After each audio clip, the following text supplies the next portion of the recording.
This is the second part of the video where we are talking about the coping strategies. Coping का मतलब क्या होता है? Coping is a dynamic situation specific reaction to stress. क्योंकि वो उसी moment में निकलता है, वो सिचुएशन के अकॉर्डिंग आता है, दैट्स वाई सिचुएशन स्पेसिफिक. और कोपिंग एक ऐसा मैकेनिज्म है that helps us to deal with stress. और ये हमें कोपिंग स्ट्रैटेजी दी थी एंडलर और पार्कर ने. They both are the very famous psychologist, were the famous psychologist. Yes, the very first strategy that they have given is task oriented strategy. Task orientation में हमें alternative courses of action भी लेने होते हैं.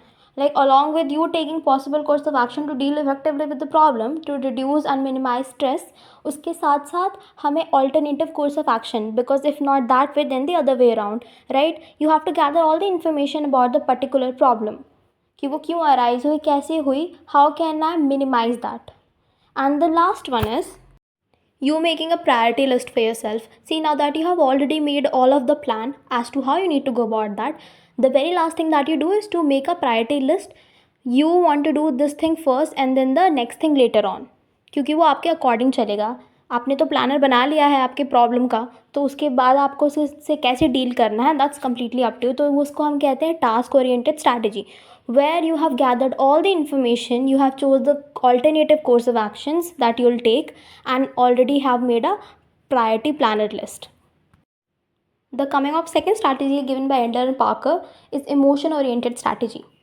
We usually say when a person could have a control over their emotions, they have control over most of the things, because this is where you're kind enough to monitor and manage your own emotions, and if you could do so, you can do many of the things out there. तो इसीलिए यहाँ पर लिखा हुआ है कि monitoring and managing one's emotion during stress by developing a positive attitude. Now this is where your self efficacy and self confidence needs to be high. अगर वो ज़्यादा है आप में तो eventually you will be able to overcome that stressful event very easily. तो आपका जितना भी अपने इमोशंस पे कंट्रोल होगा, जितना अच्छे से मैनेज करोगे, you know during stress you might face this blockage of ideas, blockage of thinking even, कि आपको कुछ समझ नहीं आ रहा है क्या करना है.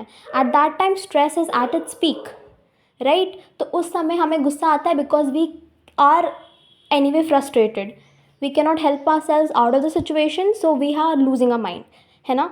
तो उस टाइम पर अगर हम उस चीज़ को कंट्रोल करते हैं और एक पॉजिटिव एटीट्यूड डेवलप करते हैं, so what do you think would be a better way to react frustratedly, outrageously, या फिर to calm yourself down and then think over it?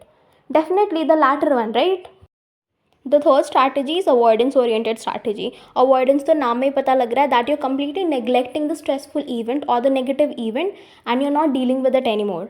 For instance, I have this test tomorrow and I need to study for it, पर मैं नहीं पढ़ रही हूँ और उसका इफेक्ट कम करने के लिए when I'm lessening the effect and seriousness of the test, तो मुझे अब कोई स्ट्रेस ही नहीं हो रहा है, राइट? मैं टीवी देख रही हूँ, मुझे पढ़ना है पर मैं टीवी देख रही हूँ क्योंकि मुझे उस स्ट्रेस के साथ डील नहीं करना है अभी, and that is why I am neglecting it.